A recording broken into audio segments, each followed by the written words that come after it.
Yo, what's going on, man? Hey, you here with your boy CAINO, straight out of Sanford, North Carolina, repping Mulatto Mafia. Hey, welcome to On Site.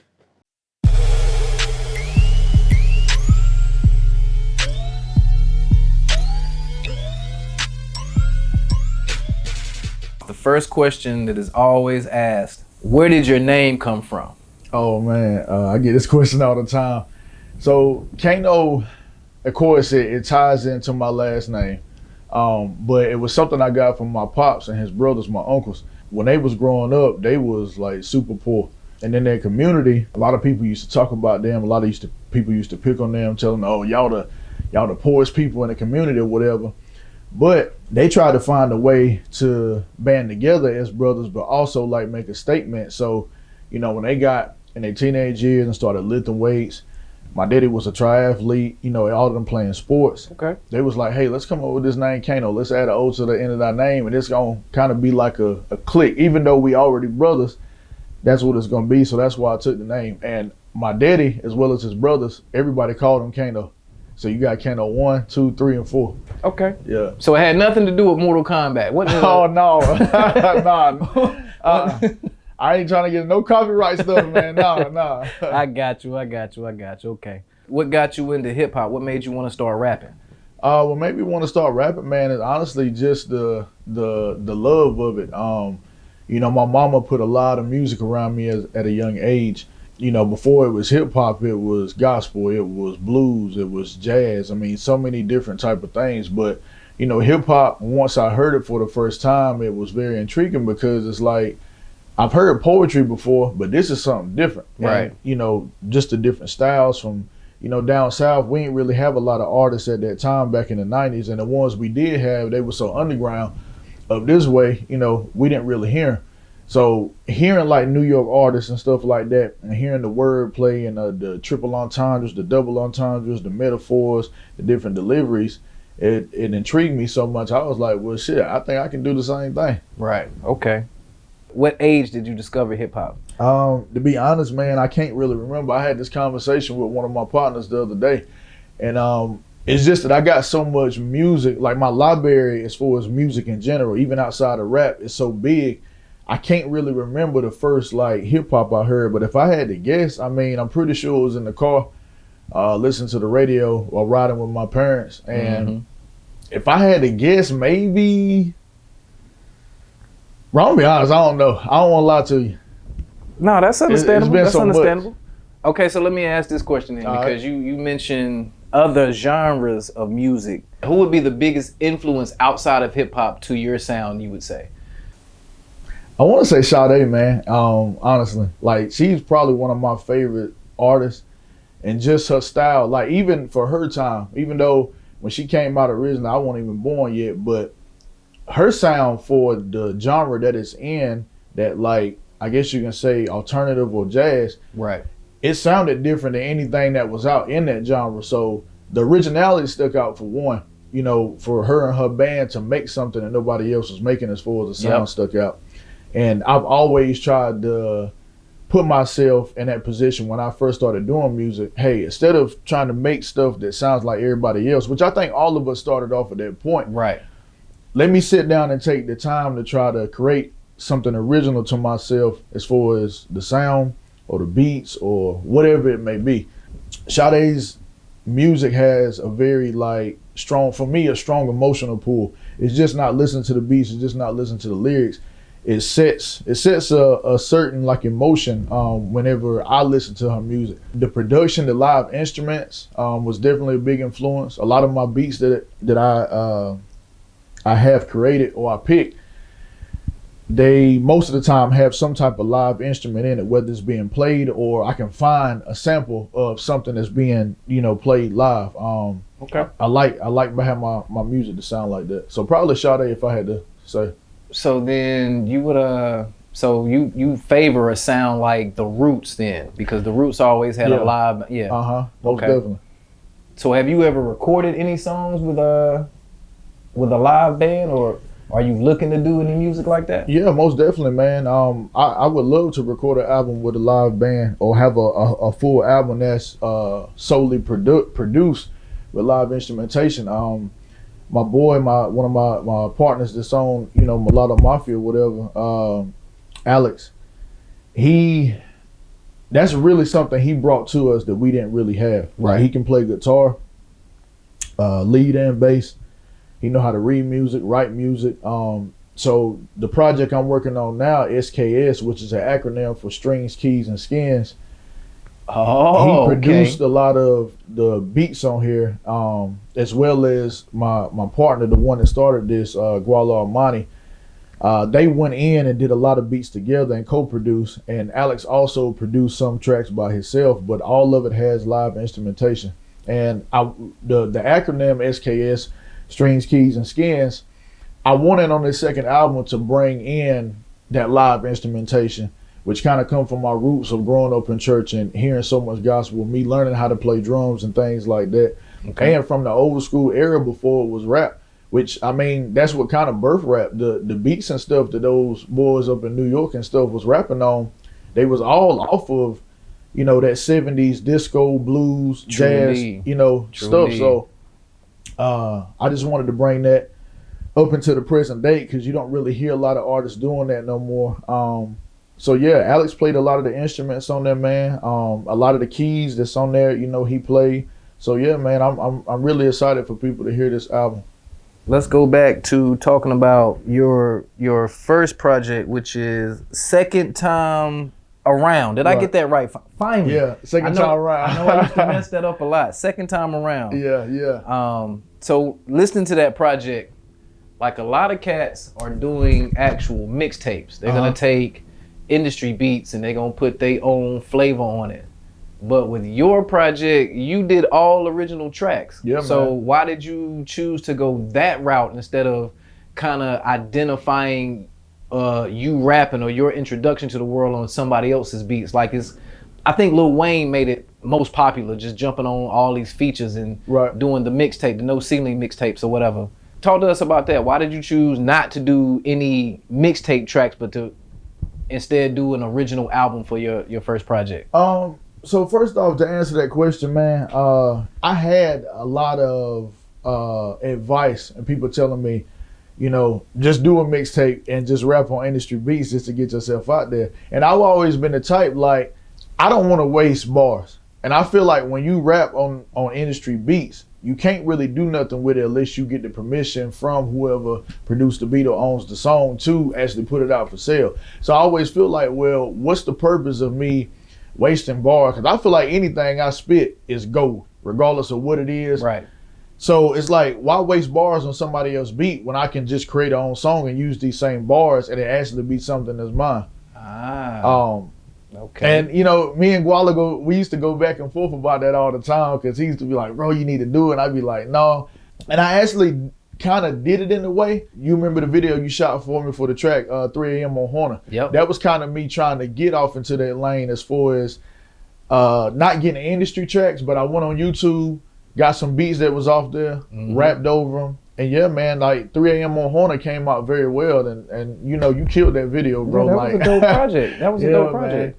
But even with like that, so I was gonna ask that as a follow-up. So you wouldn't just do it for like social media. I see a lot of people that do like the a freestyle challenge. Somebody will release a song and then, you know, 100 people will go and spit a verse over this track just to build up their social media. Like, you wouldn't even think about doing it for that avenue? I never say never. I won't say that I won't, but for me, and I guess it's just the way I look at it, and I'm not trying to say that I'm right, it's just my point of view.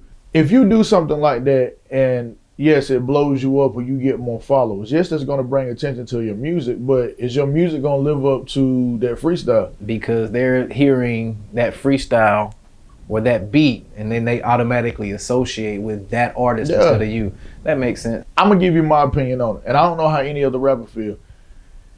When you rapping on somebody else's beat like that, it cuts out 50%, maybe 60% of the work, because if you're going to do a hook, you kind of already got something to go off of. All you got to do is listen to the hook on the original song, change the words up if you want, or change the melody up or the cadence up a little bit, and then, you know, you do your own hook. And even with the verse, you already got either a concept to go off of, or you don't have to really pick a concept. You can just like be on some rap shit and just rap, which is cool. But in the same instance, can you make a song? Like if you look at a lot of the battle rappers and stuff back in like the 106 and Park days that was getting record deals, most of these dudes didn't make it past their first album. And in my opinion, it was because you still got to be able to make songs. Like you still got to be able to know how to construct a song together with your hook, your delivery, concept, cadence, all that stuff, bro. Right.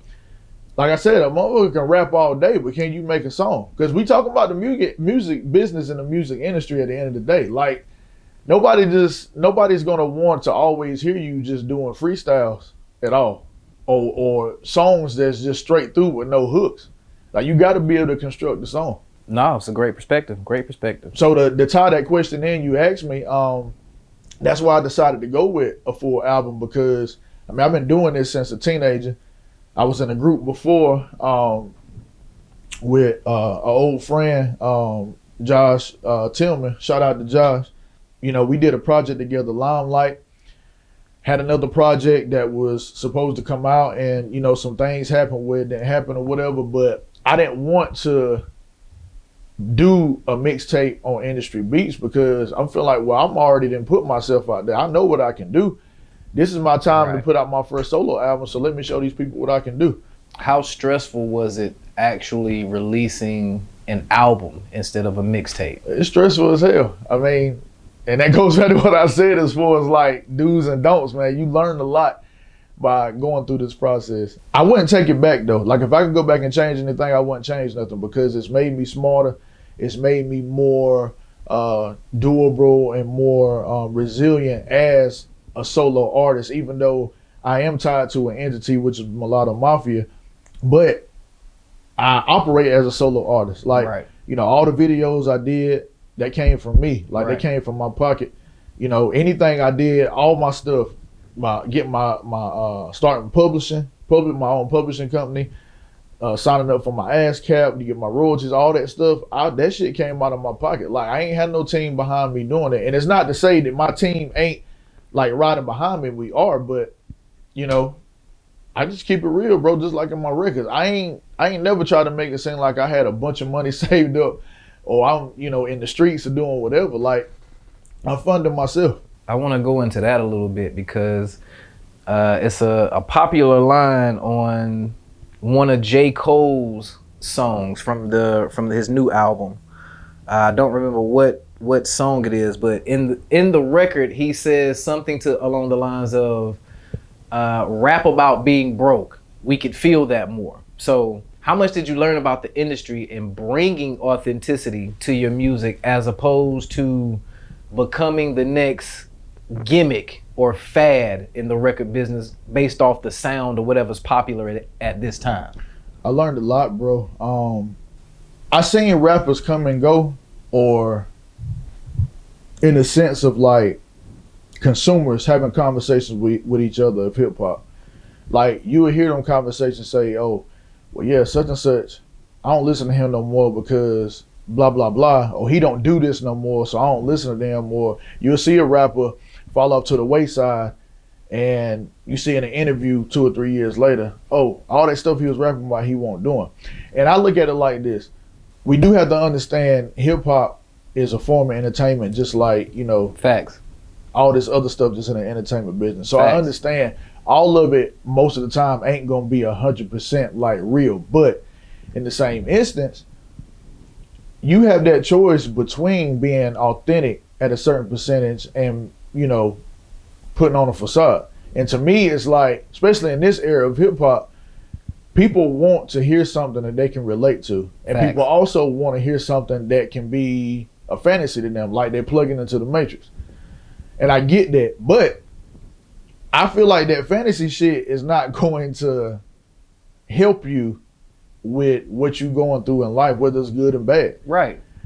Being able to listen to something that is relatable, that's also authentic, and you can see that person being what they are in their records.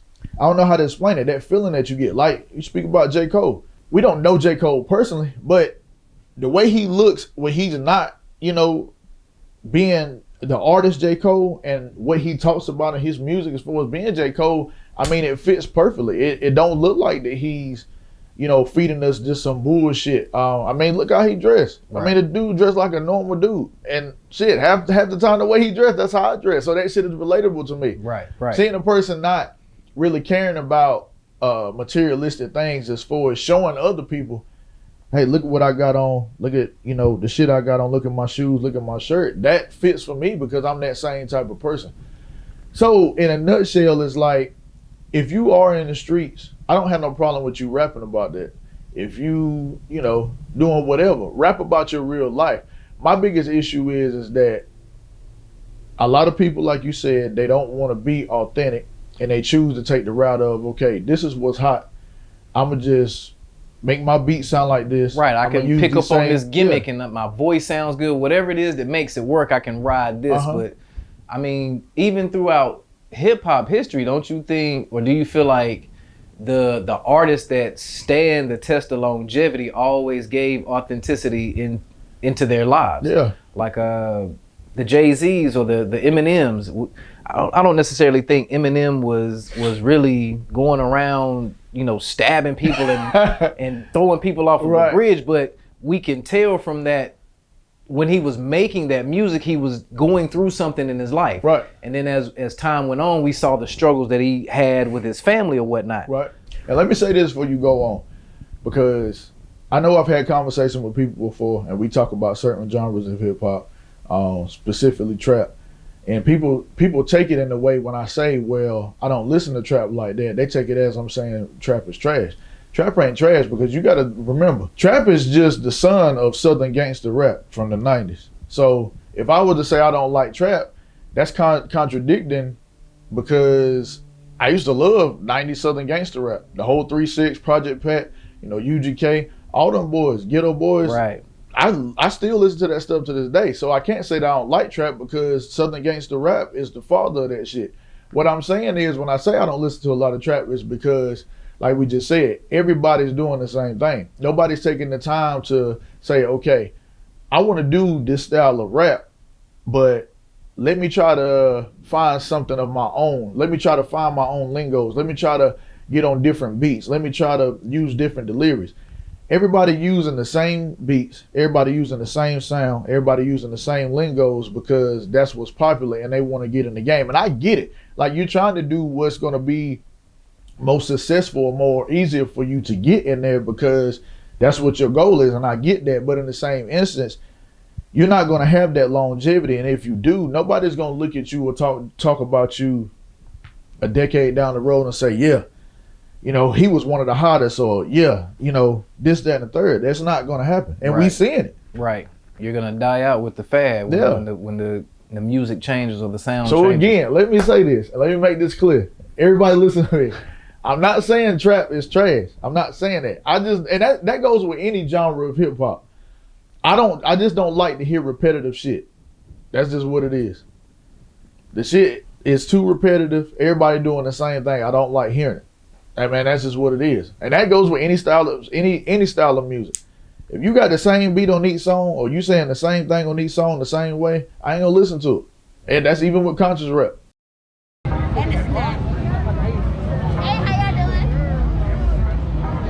That regular body, I want that body wash when I got the shower and still, damn, you know? Damn, you know? I have natural hair, so I'm always, you know, looking for something. So the oil and the water are gonna go right back into your skin. That's gonna be the thing that's gonna hydrate it, keep it moisturized all day. And again, you can't use this for your hair too, so like a hair oil and a body oil.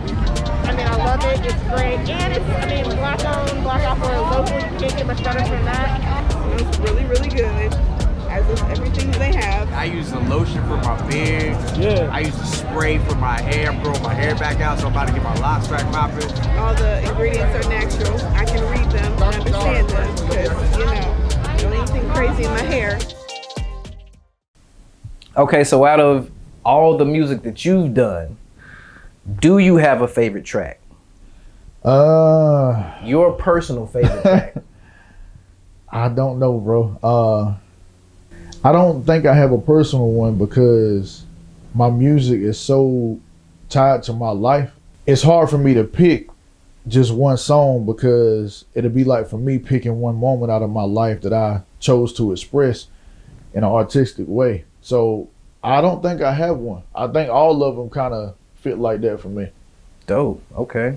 So here's a follow-up. So not even your music, but just in general, the industry, a local, anybody. What is the one song you absolutely play too much of right now? Probably Tinashe's off her new album. It's either between her track called Pasadena or her track called Bouncing 2. And I know people probably won't expecting to hear that answer, but it's probably between those two songs, man. This is the whole reason why we do these interviews, so people can get more insight on you as an individual and what motivates you. So hearing that, I'm actually a fan of Tinashe too. I was bro, she dope. I was in New Hampshire when she did a concert at the college. Uh-huh. So I didn't get a chance to meet her, but I got a chance to see her live shows. Yeah, she is dope. She's dope. She is very dope. Okay, so what piece of technology do you absolutely have to have with you at all times? Probably phone, but honestly, I try not to be on my phone that much, man, because just doing like self-reflection, I'd be on it too much, not doing shit. Right. You know what I'm saying? Like I catch myself, instead of like being social in a group of people that I necessarily might not know all of them, instead of me going up and introducing myself or trying to at least start conversation, I get on Facebook, get on Instagram, Snapchat, whatever it may be, YouTube, and just scroll or be bullshitting on there when I could be talking to somebody, starting a conversation, networking. So yeah, it's probably a cell phone, man, but I need to make some changes with that, honestly. I don't think social media is like detrimental, because it's very helpful in a lot of ways. Right. It's just the way you go about using it. Right. But it goes back to that thing we talked about, I mentioned about the Matrix. I feel like people use social media kind of as the Matrix to like get out of either their head or get out of just reality. And when you do that, it's just like smoking, it's just like drinking or doing hard drugs. You eventually gonna come back down, and those same issues gonna be there until you find a way to deal with them. True indeed.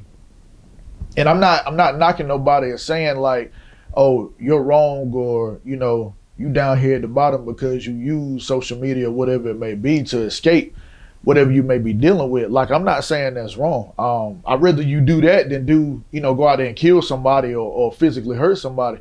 But you can't use things like that as a permanent crutch. And that's with anything. A crutch is supposed to be used temporarily for you to be able to heal or fix whatever area is wrong and get to a point where you can stand on your own by yourself. All these companies that have started these apps, none of them let their family or their kids use this shit, bro. And that should tell you something. I mean, we can go down with the same thing about consumable products, bro. The motherfuckers that make Pepsi and Coca-Cola, all this like shit, they don't let their kids or their family consume this stuff, bro. And that should tell you something. I mean, that's a whole different topic, but you see where I'm going. Yeah, absolutely. So going back to what I said, bro, I think it's very important. Communication, I think, is something that's very key in relationships, friend or love life, and just in general, bro. Like communication, talking is the only way shit gets done, or people get to know each other, or situations or issues get resolved is through talking. Talking can do so much, bro, that keeps other shit from happening. Like if me and you, just for example, had a problem with each other, or you had a problem with somebody else, instead of getting on social media talking shit about this person or throwing subliminals, at least try to reach out and have a conversation first. I mean, we all adults. That conversation can probably end a lot of shit or keep a lot of shit from happening physically, verbally, people putting out people's business, whatever it may be, just by having a conversation. And a lot of times that shit comes from miscommunication, bro. Miscommunication. Us not wanting to talk, having pride or your ego or whatever it is. You thinking I feel a certain way, I think you feel a certain way. And then once you talk, you be like, well, nah, I ain't think that. Or when I did this, bro, that wasn't my intention. I did it for this reason, but you just took it that way. Like, just having a conversation, man, and communicating can change so much shit, bro. It really can. You could also argue that the technology is diminishing us and tearing us or drawing us further apart. How many phone numbers you know off the top of your head? That's a good question. I might know 5 or 6, and it's probably the same 5 or 6 phone numbers that existed before the cell phone technology came out. Like my grandmother's phone number, my father's phone number that has never changed in 40 years. Right. But yeah, nowadays, I'm going straight to the directory, the phone book. Yeah, bro. It's all about how you use it. Anything can be used as a weapon. True. Very true. Anything can be used, or too much of it can be detrimental to your health, your mental, anything like that. I mean, I know for me, I really start realizing that when we start getting killed, you know, so much as far as it being captured on video, because we've been getting killed in this country forever. But that's when I realized, bro, I'm on this motherfucker too much. And just scrolling just to pass time, or just scrolling because I'm sitting around a bunch of people I don't know, I started seeing shit that I didn't want to see, that like in my mind, those images are stuck in there because I didn't want to, you know, go over and talk to these people, or at least introduce myself because I didn't know them. And I just happened to scroll on Facebook and seeing a man get choked out by the police, or seeing him get shot by the police, or whoever it may be. Right. And that shit I didn't want to see. I think we just got to change that. For me, discipline is probably one of the best attributes that you can strengthen and have within yourself. Absolutely. Is it a local artist that you listen to that you want to salute or big up, or any shout outs? T-Flow is dope as hell, man. I listened to the track he released, man, and I don't even know how to classify him, bro, because it's like what he does is different as far as what he's doing now. Like, it sounds like trappish, but it's not like trappish, but it is kind of trappish, but he got like super dope lyrical content. Yeah, he's skill, entendres, metaphors, very witty with like his words.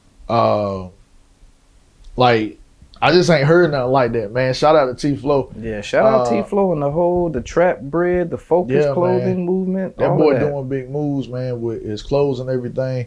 Shout out to everybody, man, in the city that's trying to do something business wise, whether it's rapping, whether it's making merch, man. I see all of y'all, man. I like Christian shit, man, with his Respect My Grind, like clothing line he got. Even though I ain't purchased nothing from none of y'all, bro, I'm coming. I promise I am. My homeboy Gualo Monty, man, like, he got a lot of stuff in works. I know he been off the scene for a while as far as rapping wise, and I ain't trying to say this sound cocky or nothing, but he's one of the few dudes that I feel like that can see me from an artistry level, because I look at myself as a versatile artist. I feel like it ain't not one beat I can't rap on. I feel like it ain't no type of song I can't make, even if it's something that I necessarily don't do. I can get on a trap song with a dude talking about dope, but right. I know how to flip that shit and talk about shit I done did as far as hustling on 9 to 5s, having 2 or 3 jobs. I mean, I can flip it some type of way, but it's a lot of local stuff I listen to. What's the dude name that you shot the video for recently? I cannot remember his name. I'm gonna say, is it Don Mac? Oh yes, Don Mac. Yeah. Yes, Don Mac. I like his music too, man. He's dope. He's really dope, man. Yeah, we had Don Mac on a couple weeks ago for an episode of On Site, and he kind of mentioned one of the same things, like the artistry, and hip hop is a sport to him. Yeah. So the wordplay is very important, and the metaphors, all of that. So. Yeah, and with me saying that, man, let me clear this up, please. Again, I'm not like, when I said what I said, I ain't trying to like shit on any artist or make it sound like the rest of y'all is just trash. I'm just saying, from my level that I feel like I'm at, I know where I stand with what I can do. I mean, I've been doing this since I was 16, so I've been sharpening my skills ever since then. And I haven't worked with everybody. I ain't heard every local artist. I'm just speaking it from what I've heard and who I've been around.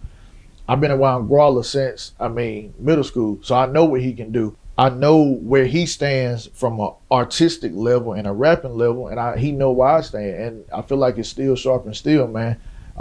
Same thing with T-Flow, same thing with a lot of these artists, man. I'm just glad to see everybody trying to do something and really put forth an effort to put 100% towards, you know, their dreams or their goals or whatever they're trying to accomplish, whether it's with the music, whether it's with clothing lines, whether it's with starting a business. Everybody in the city, male and female. I started Senspaya during the pandemic. My parents bought me this candle kit to keep me busy, but my love for crafting quickly turned it into a business. Each candle is 100% soy wax with hemp wicks.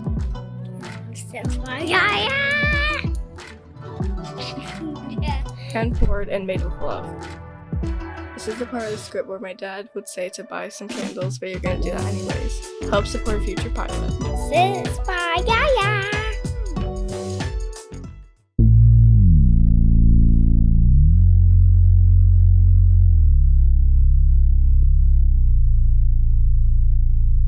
Back like I never left. To the world I was deaf as I woke from my slumber.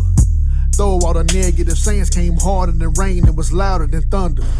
Dealing with life in this weight, I was trying to make steps being over encumbered.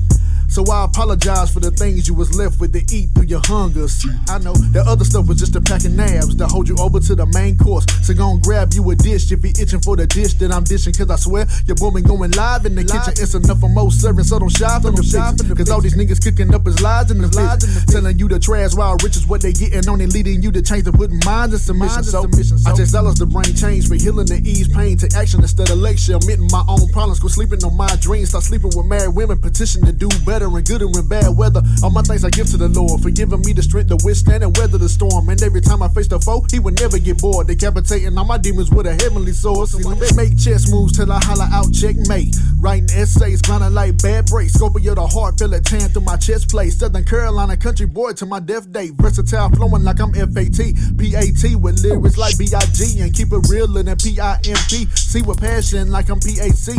You don't know about me, ain't no doubt I was made for this. As a kid, all my shirts was drenched. I was born to spit. Time spent on the phone with chicks when the nights working forming this. Trying to home my gift. Concede thoughts to be born to live. With power trips left and struck and sins. All aboard that kids. And for that loss, I proceed to win. Producing gem that you dream to pen. I know it's eating him. They see me speeding in my own lane. They get the dough to push more cane. Plus the way I make them joke with the votes I'm providing in the game as I boat no Usain. I yoga flame with no butane. They get the wins playing no games. And it's a shame to hear you claim you running things in your faction when actually it's really play action equivalent for no game.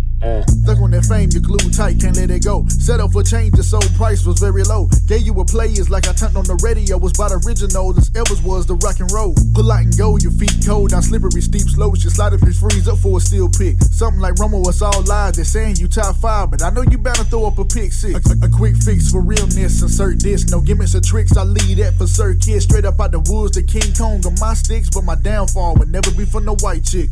When the last time you heard a country boy do it like this here? To push it off in their face and stand in the place to be the voice in the face, strong without no fear. For the ones that can't do this here, that lives on them grabbing the dirt roads with no bins but barrel for trash to burn slow. That's outside to get it no matter the workload, whether it's heat or cold. Believe it, we never fold, just know my black is gold, I'm shining on each and every day. So I ain't worried or stressing about no piece of chain. No matter how much you spray, you lay down in the race trying to imitate, just know it'll never be the same.